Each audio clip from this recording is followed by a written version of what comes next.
Hello and welcome to the first of our recaps. This is a recap of our lecture on governance. So remember, the first thing that we looked at here is what governance is. So we're thinking about corporate governance. It's a system of business governance, and it looks particularly at the shareholders and the stakeholders of the business. So that's the areas we're going to go on to look at in detail throughout this module. So why do we need to do this? Well, because there are joint stock companies. Joint stock companies are companies that are owned by the shareholders and they're run by management. So therefore we have a potential conflict. And we'll look at this when we look at the agency problem in corporate governance. So the potential problem is that we have shareholders and management, and their interests are not the same. Shareholders want a stable, long-term investment, whereas management, well, they want to get their benefits now. They want their payments and bonuses now. That's a potential conflict. So the benefits of having governance then, well, first of all, there's a business case to be made for it. It will attract investment through better controls. That will lead to more wealth in the organisation. So better controls mean there's less fraud and error, and that should lead to more shareholder wealth. There should be better management because you adhere to the corporate governance codes, and that should give investors confidence to invest with you. Because they've got that confidence, that will attract more investors. So that's the business case for having strong governance within an organisation. The purpose of corporate governance is to monitor management. Remember, we need to make sure that management are acting in the interests of shareholders, the owners of the business. We also need to do things like balance the board. We'll be talking about non-executive and executive directors, and we need to monitor audit. Ultimately, governance should ensure that long-term value is provided to the shareholders. So some of the concepts that we'll be looking at throughout this module are, first of all, fairness. So that looks particularly at shareholder and stakeholder equality. Also, ethics and ethical concepts. We'll be looking in detail at those ethical concepts and ethical behaviour. When it comes to integrity, there's an ethical code that we'll need to investigate in detail. We also said that transparency is a key to governance and good governance. That means that we have open information and a clear direction that is set out by the business.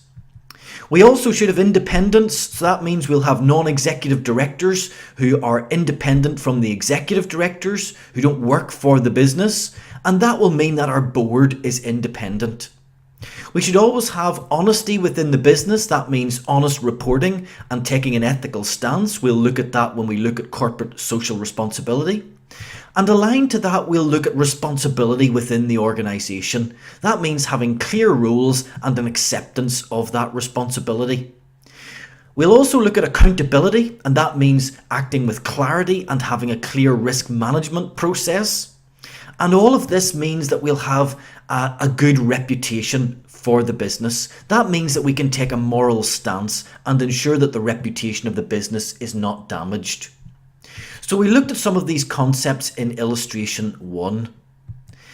Remember that the relevance of governance will be primarily to larger companies, so the rules apply to all listed businesses, but are good practice for all companies to implement. So some aspects of this will apply to all companies.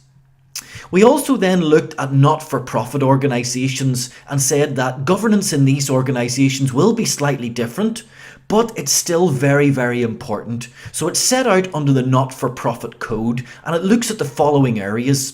Board leadership of the organisation, making sure that the board is in control of performance.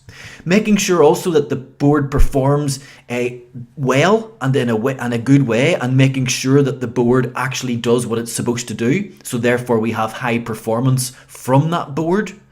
Also review of the board and board renewal. Board delegation to the senior management within the charity or the not-for-profit organisation, and integrity of the board or trustees. Lastly, board openness, because people who contribute to the not-for-profit organisation will want to see that they're contributing to an organisation that is effective.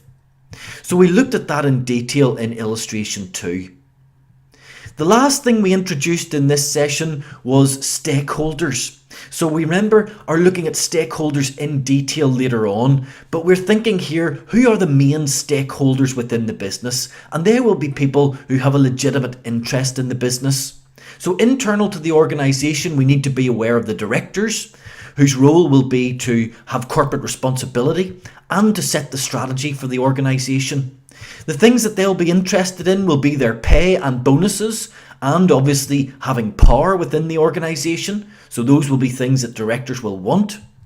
Others within the organisation will be the company secretary, who's in charge of compliance with a company's house rules, for example. Management, who run the business day to day. Employees who work for the business, and of course trade unions who help those employees and maintain employee rights. So those are all internal stakeholders. External stakeholders will be the auditors who report to the shareholders. Also regulators who implement and monitor the regulations applying to that industry or to that business.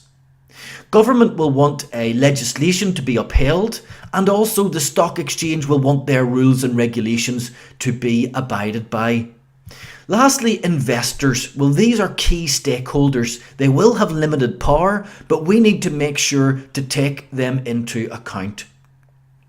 So this really was an introductory lecture, just saying these are all of the things that we're going to look at throughout these modules, and we're going to then go on and look at them in detail.